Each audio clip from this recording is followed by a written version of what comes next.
Welcome back to Right from the Start. Today I'm going to show you my foolproof biscuit recipe. I love this cookie recipe because it's straightforward ingredients.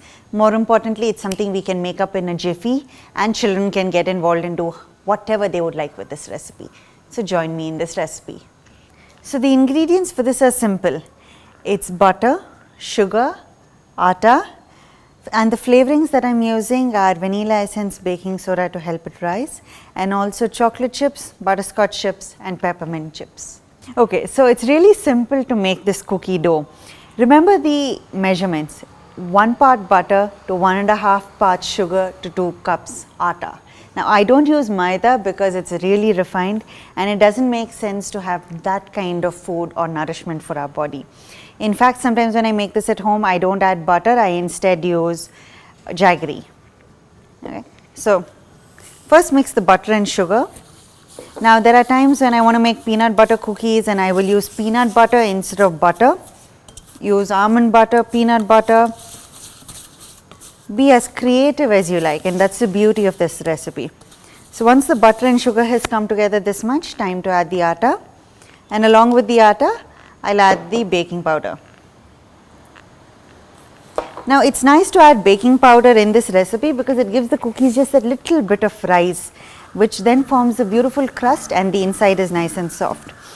And I find this really versatile because I've had my 2-year-old cousins who've come up and they make this with me and scrunch it with their hands, and we've got different shapes of cookies, but we've had such fun along the way that it was definitely worth it. It's coming together, and then I'm going to add some essence, and this is where you can sort of divide the dough, maybe put some cocoa powder in it, maybe in some you put a little bit of fruit, you put some berries or something like that, and then in the rest you can put chocolate chips, butterscotch chips.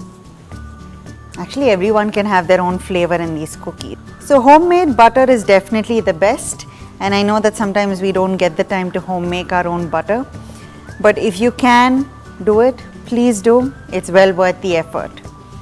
So you can see that the mixture is a little crumbly. So what I'm going to do is add a little bit of water just to bring the whole thing together. Yeah, that's a perfect consistency for our cookies. So what you need to do at this point is go in with your hands and you can check the consistency. If you can pull it out like this, if you're able to scrunch it up together, job is all done. So I'm going to divide it into 3 and add the flavorings. Okay, so once the dough is made and you've put in your flavorings, and in this case what I've done is I've got 1 peppermint, 1 with butterscotch chips, and the last one is with chocolate chips. Roll them into whatever size you would like. I like to do tiny ones so everyone gets a piece of all the flavorings, but you can make them big chunks also. And sometimes what I do is I put a little piece of chocolate right in the middle of it, a little bar of chocolate, and so as you bite in, that chocolate oozes out. So just roll it up into,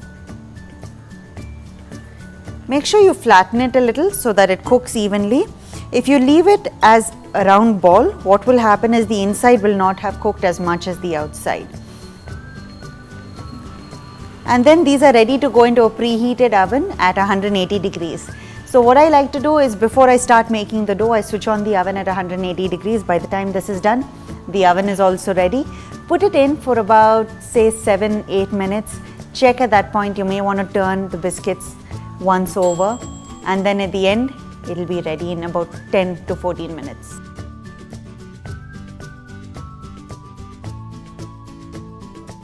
This is my recipe for foolproof cookies. Absolutely easy to do and lovely to do with your children around. So gather them all around, make these cookies and enjoy them.